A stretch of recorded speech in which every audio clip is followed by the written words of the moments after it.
Hello दोस्तों, स्वागत है आपका साइंस फैक्ट पर। आज की वीडियो में हम देखेंगे 12वीं एग्रीकल्चर केमिस्ट्री का जो जैव रसायन वाला पार्ट है, 10वां पार्ट। ठीक है, उसको आज हम देखेंगे। तो दोस्तों उससे जो 8 नंबर के क्वेश्चन आते हैं, ठीक है दोस्तों, 8 नंबर का काम आएगा उससे, जिसमें से 2 क्वेश्चन आते हैं। एक दो तो आएंगे छोटे 2-2 नंबर वाले, और एक आएगा बड़ा 4 नंबर वाला। तो टोटल हो गया 8 नंबर का काम। ठीक है, इससे इतना आएगा। तो दोस्तों सबसे पहले बात आती है बायोकेमिस्ट्री के अंदर कि भी होती क्या है बायोकेमिस्ट्री। तो बायोकेमिस्ट्री क्या होती है दोस्तों? तो दोस्तों बायोकेमिस्ट्री दो शब्दों से मिलकर बनी है, एक बायो दूसरा केमिस्ट्री। बायो का मतलब क्या हो गया दोस्तों? बायो का मतलब हो गया जो अपने जीव जंतु है। ठीक है, जैसे हम बायो का जीव लगा लेते हैं। केमिस्ट्री का मतलब रसायन। ठीक है, यानी कि रासायनिक अभिक्रिया। तो दोस्तों जीवों के अंदर जो रासायनिक रिएक्शन होती है, ठीक है, जो रासायनिक अभिक्रियाएं होती है, उन्हें क्या बोलते हैं? जैव रसायन बोलते हैं। जिसके अंदर क्या होता है, या तो जैव अणु बनते हैं या फिर जैव अणु टूटते हैं। ठीक है दोस्तों, तो अब यहाँ पे बात आती है जैव अणु क्या होता है। तो जैव अणु क्या होता है दोस्तों कि पादप एवं जंतुओं के अंदर, ठीक है दोस्तों, मरम्मत और जो वृद्धि की क्रियाएं होती हैं। ठीक है दोस्तों, जैसा कि हमको पता है कि कोई भी सजीव है दोस्तों, ठीक है, जैसे हम ला लेते हैं कोई पौधा है या फिर कोई जीव है, तो उसके अंदर क्या होगा कि उसके अंदर वृद्धि भी होगी दोस्तों। ठीक है, और उसके मरम्मत कार्य भी होगा। तो उसके लिए दोस्तों, ठीक है, ऊर्जा की जरूरत पड़ेगी। ठीक है, तो ऊर्जा जिन जटिल अणुओं से प्राप्त होती है। ठीक है, तो पौधे के अंदर क्या हुई, मान लीजिए हमें एक बार वृद्धि हुई, तो वृद्धि के लिए हमें क्या चाहिए? वृद्धि के लिए चाहिए हमें ऊर्जा। तो ऊर्जा हमें किससे प्राप्त होगी? वो हमें प्राप्त होगी जटिल अणुओं से। ठीक है, किससे प्राप्त होगी? हमें जटिल अणुओं से प्राप्त होगी दोस्तों। तो ये जटिल अणु है, ये क्या कहलाते हैं? ये कहलाते हैं दोस्तों जैव अणु। ठीक है, और जैव अणुओं का बनना या टूटना क्या कहलाता है? जो भी उनके अंदर जो होती है जैविक रासायनिक क्रियाएं, और इसी को हम बोलते हैं दोस्तों बायोकेमिस्ट्री। अपना मतलब कॉन्सेप्ट हो गया आपका क्लियर इसके अंदर। तो यहाँ पे बात आती है जैव अणु होते क्या है। तो जैव अणु के अंदर जैसे मैं आपको एग्जांपल बताऊं कि जैसे दोस्तों वसा है, ठीक है, प्रोटीन है, ठीक है, विटामिन है, और इसके अलावा दोस्तों और भी जैसे डीएनए, आरएनए, एंजाइम वगैरह जितने भी मतलब सारी होती हैं। ठीक है, बायोमोलिकुल्स होते हैं, जो भी जैव अणु होते हैं वो सारे सारे आते हैं जैव अणुओं में, जिनसे क्या होती है बायोकेमिस्ट्री अपनी कंप्लीट होती है। तो दोस्तों यहाँ पे जो अपने सबसे पहले आते हैं टॉपिक आज का, जो हम आज जिसको हम क्लियर करने वाले हैं, जिसको हम अच्छे से आज समझने वाले हैं, वो है दोस्तों कार्बोहाइड्रेट। तो इसके अंदर सबसे पहले तो हमको नाम से ही पता चल रहा है कार्बोहाइड्रेट्स। ठीक है, तो ये है जो दोस्तों लेटिन भाषा के, ठीक है, कौन सी भाषा के? लेटिन भाषा के 2 शब्दों से मिलकर बना है। ठीक है, वो 2 शब्द कौन से है जिसको मैं आपको डिफाइन करके बता देता हूँ। सबसे पहला जो वर्ड है वो है दोस्तों कार्बन। कार्बन, और जो दूसरा वर्ड है दोस्तों वो कौन सा है? वो है दोस्तों हाइड्रेट्स। दोस्तों हाइड्रेट। तो कार्बन तो अपने को सीधे से पता ही है, कार्बन होता है दोस्तों। ठीक है, हाइड्रेट्स क्या होता है? हाइड्रेट्स होता है दोस्तों, हाइड्रेट मान लीजिए ये होता है दोस्तों H2O, यानी कि अपना पानी होता है दोस्तों। ठीक है, तो अब यहाँ पे क्या बन निकल के आती है बात कि दोस्तों कार्बोहाइड्रेट क्या होते हैं? कार्बन और जल के जो अणु, इन दोनों के मिलने से जो अणु बनते हैं, जो बनता है वो उसे बोलते हैं दोस्तों हम कार्बोहाइड्रेट्स। तो दोस्तों कार्बोहाइड्रेट क्या हो गए? तो दोस्तों अपने कार्बोहाइड्रेट क्या हो गए? Hydrate of carbon. ठीक है, यानी कि जो अपने कार्बन होती है, ठीक है, उसके जलीय अणु, ठीक है, सीधी सी बात है, जलीय अणु उसके। इसका कई बार दोस्तों जो कॉमन फॉर्मूला है वो पूछ लिया जाता है। ठीक है दोस्तों, छोटे क्वेश्चन है उसके अंदर पूछ लिया जाता है कई बार, क्या है कि कॉमन फॉर्मूला बताओ इसका। तो वो क्या हो जाता है दोस्तों? इसका वो होता है दोस्तों CxH2O। तो दोस्तों मैं उसको लिख देता हूँ। तो ये होता है इसका कॉमन फॉर्मूला, जो कि कई बार पूछ लिया जाता है। ये दोस्तों कोई भी अपना कार्बोहाइड्रेट है, जैसे दोस्तों हम लेके चले ग्लूकोज है अपना। ठीक है, ग्लूकोज क्या है? कार्बोहाइड्रेट है, जो कि हम आगे पढ़ेंगे दोस्तों किस तरह का कार्बोहाइड्रेट है, कैसे है। ठीक है, वर्गीकरण आगे पढ़ेंगे। तो दोस्तों जैसे ग्लूकोज है, या फिर हम मान के चले फ्रुक्टोज है, ये दोनों क्या है?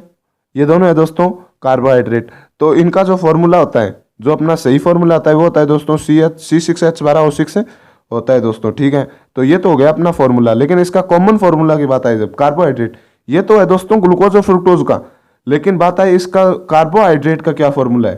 ठीक है, यानी कि इसका कॉमन फॉर्मूला अगर पूछ लिया जाता है, तो दोस्तों यहाँ पे क्या करेंगे कि जो अपना ये जो है सबसे पहले कार्बन की जितनी संख्या है वो लिख देते हैं। तो C6 हो जाएगा दोस्तों। ठीक है, C6 हो गया, और H2O है। ठीक है, H2O की मात्रा यहाँ पे लिख देंगे। तो H2O कितने हैं दोस्तों? यहाँ पे 6 है। ठीक है, 6 कैसे हो गए? जैसे अपने यहाँ पे कितने हैं? H कितने हैं? 12। ऑक्सीजन कितनी है? 6। ठीक है, इसका कर दिया आधा, कितना आ गया? 6। ठीक है दोस्तों, तो यहाँ पे आ गया 6। तो ये हो गया दोस्तों इसका कॉमन फॉर्मूला। ठीक है, ये अपने को पता चल गया यहाँ पे कि इनकी जो संख्या है वो जरूर नहीं सेम होगी, एक्स वाई है, ठीक है, अलग अलग हो सकती है।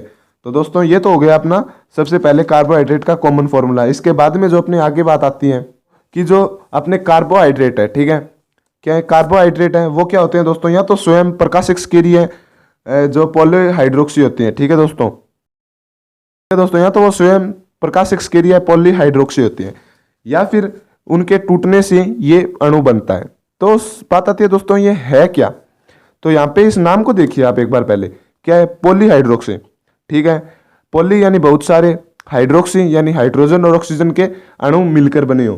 तो दोस्तों इसको मैं अगर आपको सिंपली बताऊं तो इसको हम जो कार्बोनिल यौगिक होते हैं उनको हम लेके चल सकते हैं इसके अंदर। जैसे दोस्तों इसके अंदर एक तो आ जाएगा दोस्तों CHO और दूसरा आ जाएगा दोस्तों इसके अंदर CO, ठीक है। तो ये कैसे है दोस्तों इसके अंदर, तो दोस्तों हाइड्रोजन और क्या है पॉली हाइड्रोक्सी, ठीक है, हाइड्रोजन और ऑक्सीजन के जो मिलकर बने हो, कार्बन इसके अंदर ऑलरेडी होगा दोस्तों, ठीक है।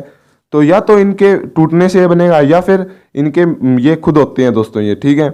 तो दोस्तों ये तो हो गई इनकी मुख्य मुख्य बातें। अब बात आती है इनके वर्गीकरण की, ठीक है।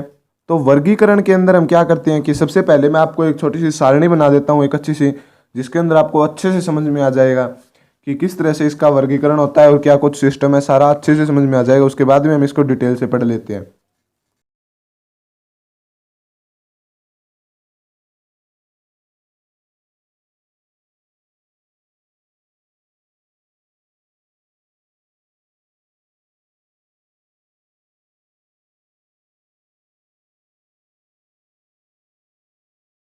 हाँ तो दोस्तों ये जो है वो अपनी सारणी तैयार हो गई, ठीक है, जिसके अंदर क्या है कि कार्बोहाइड्रेट के दो प्रकार होते हैं, ठीक है। एक तो होती है शुगर यानी शर्करा, दूसरी होती है नॉन शुगर यानी अशर्करा। तो दोस्तों जो शर्करा है उसका जो विशेषता होती है तो ये होती है दोस्तों क्रिस्टलीय ठोस होती है और मीठे यानी कि स्वाद में होती है मीठी और पानी में होती है विलेय। जबकि जो अशर्करा है जो नॉन शुगर है वो क्या होती है, अक्रिस्टलीय होती है, स्वादहीन होती है और पानी के अंदर या तो अविलेय होती है या फिर अल्पविलेय होती है। इसके बाद में जो बात आती है दोस्तों कि जो शर्करा है, ठीक है, उसके दो प्रकार होते हैं दोस्तों, ठीक है। एक तो होती है मोनोशर्करा, दूसरी वो मोनोसेकेराइड, दूसरी होती है दोस्तों ओलिगोसेकेराइड। मोनोसेकेराइड है वो क्या होती है, सरलतम होती है दोस्तों, ठीक है। इसको सबसे सरलतम जो कार्बोहाइड्रेट होती है वो मोनोसेकेराइड होती है, ठीक है। और इसके अंदर जो जल अपघटन है वो असंभव होता है, नहीं होता है दोस्तों, ठीक है, क्योंकि ये सबसे सरलतम होती है। इससे ज़्यादा और छोटे टुकड़ों में नहीं तोड़ा जा सकता है कार्बोहाइड्रेट को। इसके एग्जाम्पल की बात आए तो वो होती है दोस्तों राइबोज, ठीक है दोस्तों, राइबोज शर्करा, जिसका फॉर्मूला क्या होता है C5H10O5, ठीक है। और एक होती है ग्लूकोज C6H12O6, ठीक है। और इसके बाद में जो अपनी 2 नंबर आती है ओलिगोसेकेराइड। ओलिगोसेकेराइड क्या होती है, जल अपघटन संभव होता है और उस जल अपघटन के फलस्वरूप 2 या 2 से अधिक 10 तक, ठीक है, 10 तक जो है वो मोनोसेकेराइड इकाइयाँ प्राप्त होती हैं इससे, ठीक है, ओलिगोसेकेराइड से। जैसे डाइसेकेराइड के अंदर क्या होगा 2, ट्राई के अंदर 3, टेट्रा के अंदर 4, इस तरह से 10 तक चलता है। इसके बाद में जो बात आती है दोस्तों अशर्करा की, अशर्करा के अंदर क्या होता है कि दोस्तों इसके अंदर जो अक्रिस्टलीय होती है, स्वादहीन होती है और अविलेय अल्पविलेय होती है। यह बात सबसे आसान बात होगी, सबसे सीधी सी बात है। इसके बाद में जो इसके प्रकार की बात आए तो इसका एक प्रकार होता है दोस्तों पॉलीसेकेराइड। पॉलीसेकेराइड क्या होता है दोस्तों, जल अपघटन के फलस्वरूप 10 या 10 से अधिक मोनोसेकेराइड इकाइयाँ प्राप्त होती है, ठीक है दोस्तों, 10 से अधिक कितनी भी हो सकती है दोस्तों, ठीक है। तो इसके अंदर जो एग्जाम्पल की बात आई तो वो होती है दोस्तों सेल्यूलोज या फिर स्टार्च आ जाता है दोस्तों इसके अंदर, ठीक है। इसके अलावा दोस्तों जो ग्लाइकोजन है या फिर गोंद जो होता है वो इसी का एग्जाम्पल होता है दोस्तों, ठीक है। तो ये तो हो गए दोस्तों अपनी बेसिक सी बातें सारी की सारी। इसके बाद में हम क्या करते हैं कि इसको एक अलग अलग आराम से अच्छे से पढ़ लेते हैं। सबसे पहले हम पढ़ते हैं दोस्तों मोनोसेकेराइड के बारे में, ठीक है, जो कि क्वेश्चन पूछे जाते हैं उनके बारे में हम देख लेते हैं। अब सबसे पहले जो अपना प्रकार आता है वो आता है दोस्तों मोनोसेकेराइड। तो दोस्तों मोनोसेकेराइड की जो अपनी नॉर्मल बातें हैं वो हमने देख ली। सरलतम होता है, जल अपघटन नहीं होता है क्योंकि ये सबसे सरलतम इकाई है, ठीक है। इसके बाद में बात आती है कि सामान्य सूत्र पूछ लिया जाता है, ठीक है। इसका सामान्य सूत्र क्या हो गया दोस्तों, इसका सामान्य सूत्र हो जाएगा CH2O की N, ठीक है। यहाँ पे कितनी भी हो सकती है संख्या, बाकी अंदर जो होगा दोस्तों वो कितना होगा CH2ON, ठीक है, CH2O। तो दोस्तों जैसे मोनोसेकेराइड का कोई एग्जांपल लेते हैं, जैसे हमने ले लिया दोस्तों C6H12O6। तो यहाँ पे क्या करते हैं दोस्तों कि हम एक संख्या बाहर ले लेते हैं कि N जो होगा वो देख लेते हैं क्या होगा। यहाँ पे हो जाएगा दोस्तों वो कितना हो जाएगा 6 ले लेते हैं। जैसे बाहर ले लिया 6 तो अंदर क्या होता है C 6 2 12 और O, ठीक है, 12 के अच्छा है। ठीक है दोस्तों, तो ये होता है इसका सामान्य सूत्र। इसी तरह तो सीधी सी बात है दोस्तों, कार्बन और ऑक्सीजन की संख्या समान होगी, हाइड्रोजन उससे दुगने होंगे। ठीक है, तो मोनोसेकेराइड का ये नॉर्मल सा फॉर्मूला है। मोनोसेकेराइड अगर कहीं भी लिखा हो तो उसका फॉर्मूला सीधी सी बात है ऐसे आप बना सकते हो। इसके बाद में जो बात आती है दोस्तों, एग्जाम्पल्स पूछ लिए जाते हैं कई बार, जैसे दोस्तों 2 कार्बन वाला, ठीक है, 2 कार्बन वाला मोनोसेकेराइड कौन सा है, तो 2 कार्बन वाला जो मोनोसेकेराइड है वो हो जाएगा दोस्तों डाईहाइड्रोक्सी एसीटोन। ठीक है, जैसे दोस्तों इसके अंदर जो एग्जाम्पल ले तो वो हो जाएगा दोस्तों ग्लिसरॉल्डिहाइड। ठीक है, ग्लिसरॉल्डिहाइड 2 कार्बन वाला, तो यहाँ पे क्या हो जाएगा दोस्तों, कार्बन अगर 2 है, ठीक है, तो ऑक्सीजन भी कितनी हो गई 2, और हाइड्रोजन कितनी हो गई 4। ठीक है, सीधी सी बात है, ये यहाँ पे बन गया। और दोस्तों यहाँ पे 2 नहीं 3 होगा, सॉरी, ठीक है, क्या होगा कि 3 कार्बन वाले जो सबसे छोटी जो होती है दोस्तों सरलतम मोनोसेकेराइड होती है वो कौन सी हो जाएगी, ग्लिसरॉल्डिहाइड। उसका फॉर्मूला क्या हो जाएगा, C3H6O3। ठीक है, सॉरी दोस्तों यहाँ पे थोड़ी सी गलती हो गई, कोई बात नहीं।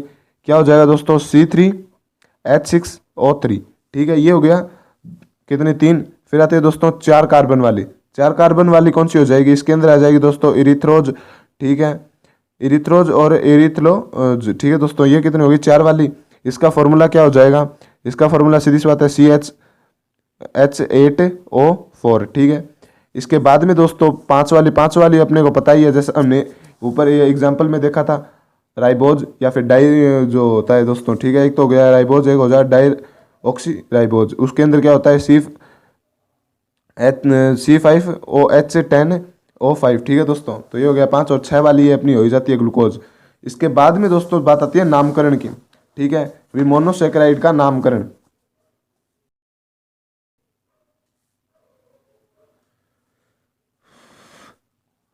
तो दोस्तों किसी भी नामकरण में, जैसा कि आपने IUPAC नामकरण भी अगर पढ़ा हो 10th में, तो उसके अंदर क्या होता है दोस्तों, सबसे पहले बात आती है पूर्व लगन।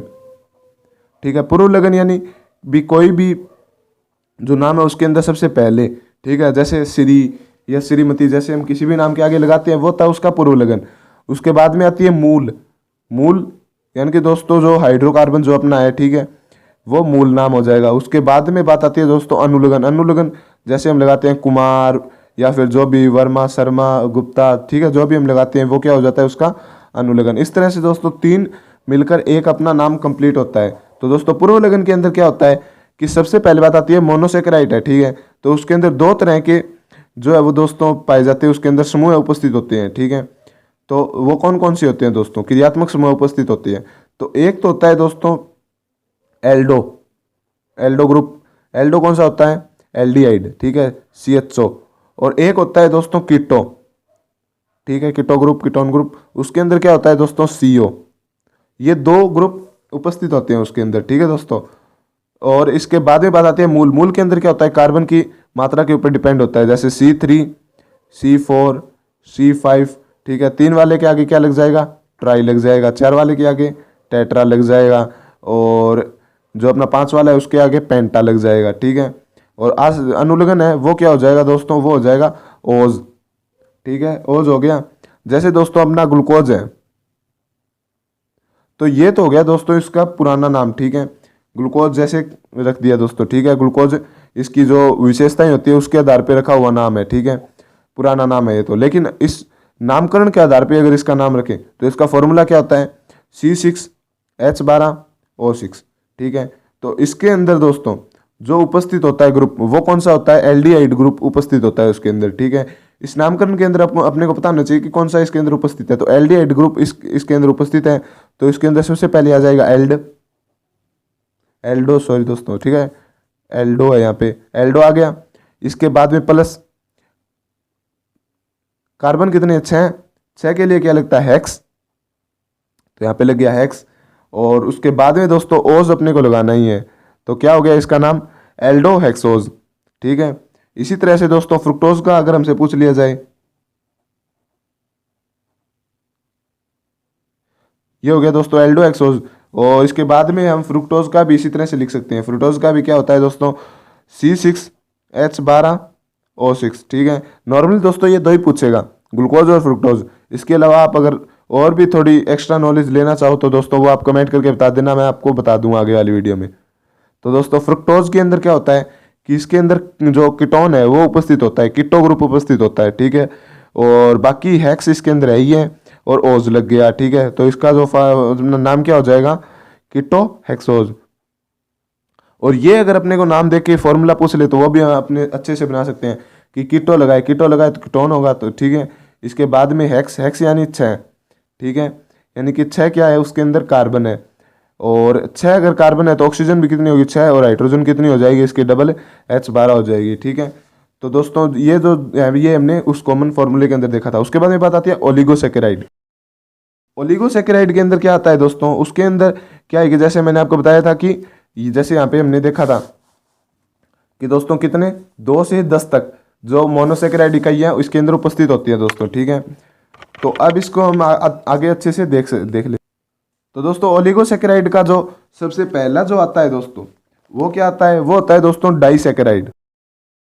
डाइसेकेराइड में क्या होता है कि इसके अंदर जो उपस्थित होती है मोनोसेकेराइड, वो कितने होते हैं, 2 होते हैं दोस्तों। और 2 कौन कौन से होते हैं दोस्तों, इनमें से एक तो ग्लूकोज होगा, ठीक है, एक ग्लूकोज होगा, और दूसरा क्या होगा दोस्तों, दूसरा होगा या तो पेंटोज या फिर हेक्सोज शर्करा होगी, ठीक है।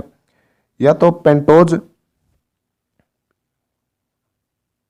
या फिर हेक्सोज शर्करा होगी, ठीक है। इन दोनों में से एक होगी, एक होगा ग्लूकोज। जैसे दोस्तों अगर हम लेके चलें, जैसे सुक्रोज है, ठीक है। सुक्रोज क्या है, सुक्रोज है दोस्तों डाइसेकेराइड। तो इसके अंदर दोस्तों एक तो है ग्लूकोज की इकाई, मोनोसेकेराइड है, और प्लस दूसरा क्या है दोस्तों, इसके अंदर फ्रुक्टोज है, ठीक है, जो कि क्या है दोस्तों, जो है कीटो ग्रुप के अंदर आता है, ठीक है,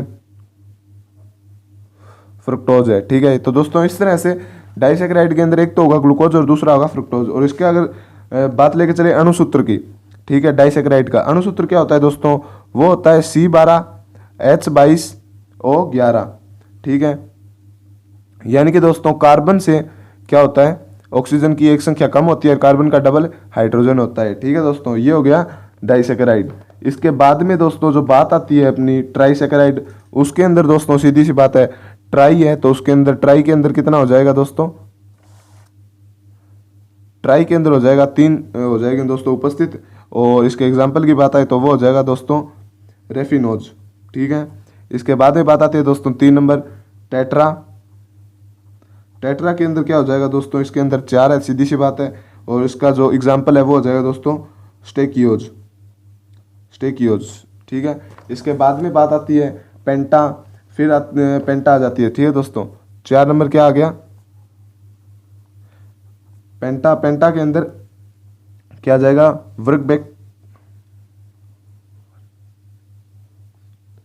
वर्बेक्सोज, क्या आ जाएगा दोस्तों, वर्बेक्सोज, ये आ गया। तो दोस्तों ये हो गई अपनी ओलिगोसेकेराइड। इसके बाद में बात करेंगे पॉलीसेकेराइड की। इसके पहले मैं आपको बता दूं कि दोस्तों जो ये अपनी सुक्रोज है, ठीक है, उससे कई बार एक क्वेश्चन पूछा जाता है कि सामान्य शर्करा किसे कहते हैं, ठीक है। सामान्य शर्करा किसे कहते हैं, उसे कहते हैं दोस्तों सुक्रोज को, और प्राप्त किससे होती है, गन्ना या चुकंदर से।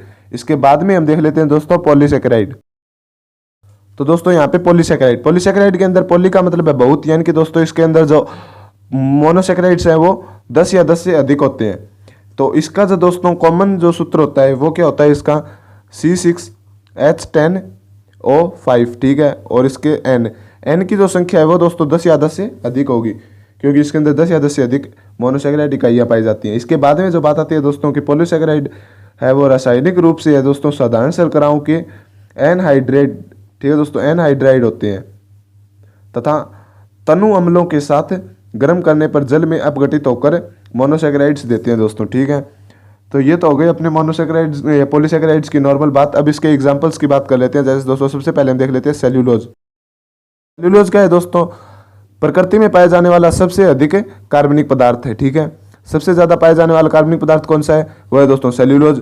और सेल्यूलोज क्या होता है दोस्तों कि पेड़ पौधों की जो सेल वाल होती है वो इसी की बनी होती है, ठीक है दोस्तों। जो सेल वाल होती है वो इसी की बनी होती है। और इसके अलावा दोस्तों जो लकड़ी, जूट, पटसन, जितने भी अपने रेसे होते हैं वो भी इसी के बनी होती हैं।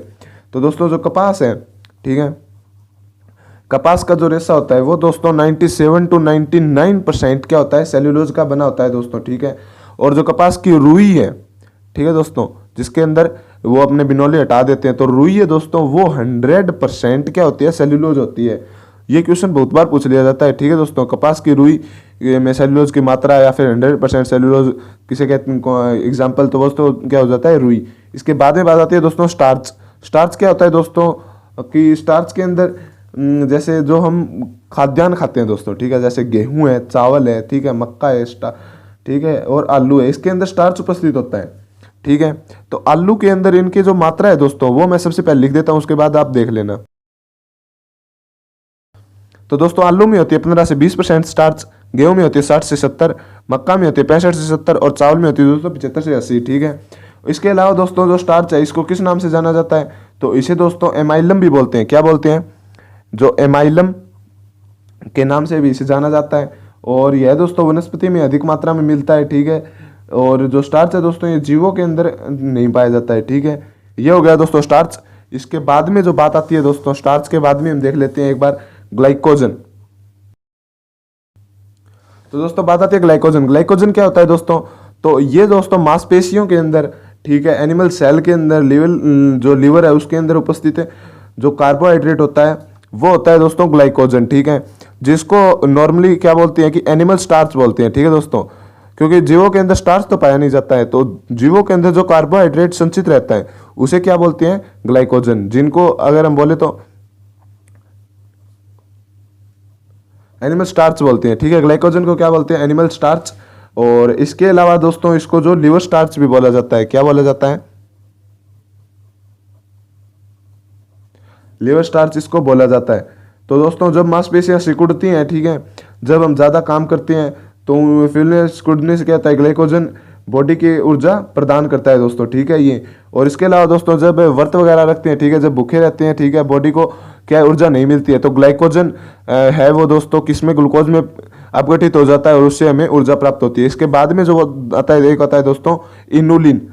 क्या आता है दोस्तों, इनुलिन। ये क्या होता है दोस्तों, ये जो एलिएसी फैमिली है, एलिएसी जो फैमिली है जिसके अंदर दोस्तों जो अपनी आती है लहसुन प्याज वगैरह आते हैं, ठीक है, वो जो है उसके अंदर जो पाई जाने वाली कार्बोहाइड्रेट है उसको क्या बोलते हैं दोस्तों, इनुलिन बोलते हैं, ठीक है।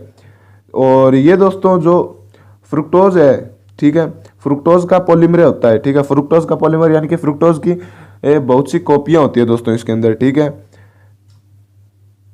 और इसको पाचित करने के लिए कौन सा जो हार्मोन है या फिर एंजाइम मान लीजिए, कौन सा एंजाइम चाहिए, वो होता है दोस्तों इनुलिएज। क्या होता है, इनुलिएज एंजाइम के द्वारा ये अपघटित होता है, ठीक है दोस्तों। और जो ये फ्रुक्टोज है उसकी बहुत सी मोनोसेक्राइड यूनिट से प्राप्त, इससे जो फ्रुक्टोज है उसकी बहुत सी यूनिसेक्राइड्स, जो मोनोसेक्राइड्स यूनिट्स है वो प्राप्त होती है दोस्तों। इससे क्या होता है कि फ्रुक्टोज का व्यापारिक स्तर पर जो उत्पादन है वो इसी से किया जाता है। तो दोस्तों ये जो अब तक पढ़ी हमने, ये कौन सी थी दोस्तों, ये सारी थी दोस्तों जो सिंपल पॉलीमरेज जो पॉलीसेक्राइड्स है वो थी दोस्तों। इसके बाद में एक और आ जाती है दोस्तों, वो कौन सी होती है, वो है दोस्तों कॉम्प्लेक्स, ठीक है, कॉम्प्लेक्स पॉलीसेक्राइड। तो ये पॉलीसेक्राइड कौन सी होती है, जिनके जलक बटन से दोस्तों एक से अधिक प्रकार के मोनोसेक्राइड्स बनती है, ठीक है। इससे पहले हमने क्या पढ़ा था, उसके अंदर पढ़ा था दोस्तों हमने कि जो मोनोसेक्राइड्स है वो एक ही प्रकार के या दो प्रकार के हों, लेकिन इसके अंदर क्या होता है दोस्तों, बहुत से प्रकार के होते हैं। जैसे दोस्तों हेमीसेल्यूलोज है वो इसी का प्रकार है, ठीक है, लिग्निन है वो इसका, और पेक्टिन है वो इसका है, ठीक है। इनका जो वितरण है वो कुछ ज़्यादा दिया नहीं गया अपने के अंदर। और इसके बाद में जो दोस्तों लास्ट अपना आता है दोस्तों जो कार्बोहाइड्रेट के जैविक कार्य है, ठीक है। इसके बाद में जो आगे वाला टॉपिक है वो हम आगे वाली वीडियो में देखेंगे। उससे पहले इसके जैविक कार्य देखने से पहले मैं आपको एक छोटी सी बात बता देता हूँ दोस्तों, ठीक है। ये जो हमने वर्गीकरण पढ़ा था दोस्तों, ठीक है, ये पढ़ा था दोस्तों हमने आसानी के लिए, लेकिन अपने जो सिलेबस में दिया गया है वो क्या दिया गया है दोस्तों कि जो शर्करा है, ठीक है, इसको दिया गया है दोस्तों विलेयता के आधार पर, ठीक है। ये विलेय, ये अविलेय, ठीक है। इसके बाद में 2 नंबर वर्गीकरण दिया गया है जल अपघटन के आधार पर। उसके अंदर कौन कौन से, उसके अंदर मोनोसेक्राइड, ओलिगोसेक्राइड और पॉलीसेक्राइड, ठीक है। बात यही है दोस्तों, बस थोड़ी सी वर्गीकरण नाम दे दिया है अलग, बाकी वर्गीकरण अपना सेम है। तो अब बात आती है दोस्तों अपनी कौन सी, अब बात आती है अपनी जैविक कार्य, ठीक है। तो दोस्तों जो ये कार्बोहाइड्रेट है ये क्या है, ये एक मानव शरीर के लिए क्या है, मानव शरीर के लिए एक इम्पोर्टेंट बायो मॉलिक्यूल है, ठीक है दोस्तों। बायो मॉलिक्यूल है, जैव अणु है, बहुत इंपॉर्टेंट है। इसके जो मुख्य कार्य हैं दोस्तों वो क्या है, वो निम्न है, जिनको मैं आपको बता देता हूँ। सबसे पहला जो इसका कार्य है वो क्या है दोस्तों, जो अपनी शरीर है उसको ऊर्जा और उष्मा प्रदान करना। सबसे पहला क्या हो गया, ऊर्जा व ऊष्मा। ऊर्जा से ऊष्मा तो अपने आप पर प्राप्त हो जाएगी दोस्तों। तो मेन क्या हो गया, ऊर्जा। 2 नंबर क्या हो जाता है इसके अंदर, 2 नंबर हो जाएगा दोस्तों कोशिका झिल्ली का निर्माण करना। ठीक है, सेल मेम्ब्रेन होती है जो कोशिका झिल्ली होती है, उसका निर्माण इसके द्वारा होता है। और इसके बाद में दोस्तों जो 3 नंबर आती है अपनी, वो क्या आती है, पादपों के कंकाल का निर्माण करना। तो पादपों के कंकाल का निर्माण कैसे करेगा कि जैसे दोस्तों कार्बोहाइड्रेट है, इसी का एक पार्ट है सेल्यूलोज। सेल्यूलोज से क्या बना होता है, सेल वाल बनी होती है, जिससे क्या बना होता है दोस्तों, पूरा पूरा पौधे का ढांचा बना होता है। तो पादपों का कंकाल। तो इसके अंदर दोस्तों जब आप ये सारी बातें लिख दोगे, ये तीनों बातें अच्छे से लिख दोगे, तो आपका नंबर है वो कहीं नहीं कटेंगे दोस्तों। तो दोस्तों ये थी अपनी आज की वीडियो। अगर आपको पसंद आई हो तो दोस्तों प्लीज़ वीडियो को लाइक ज़रूर कर देना दोस्तों, ठीक है। और चैनल को सब्सक्राइब करके बेल वाला आइकन दबा लेना। अगर नहीं दबाओगे तो आपको पता है अगली वीडियो आपसे मिस हो जाएगी, ठीक है। और इस वीडियो को अगर आप बाद में देख रहे हो तो दोस्तों आपको एक प्लेलिस्ट मिल जाएगी, जिसका डिस्क्रिप्शन में लिंक दे दूंगा, ठीक है। वहाँ पर जाके आप अच्छे से पूरा सिलेबस देख सकते हो। मैं केमिस्ट्री का पूरा सिलेबस करवाने वाला हूँ। तो दोस्तों वीडियो देखने के लिए थैंक यू वेरी मच। जय हिंद, जय Bharat, thank you very much.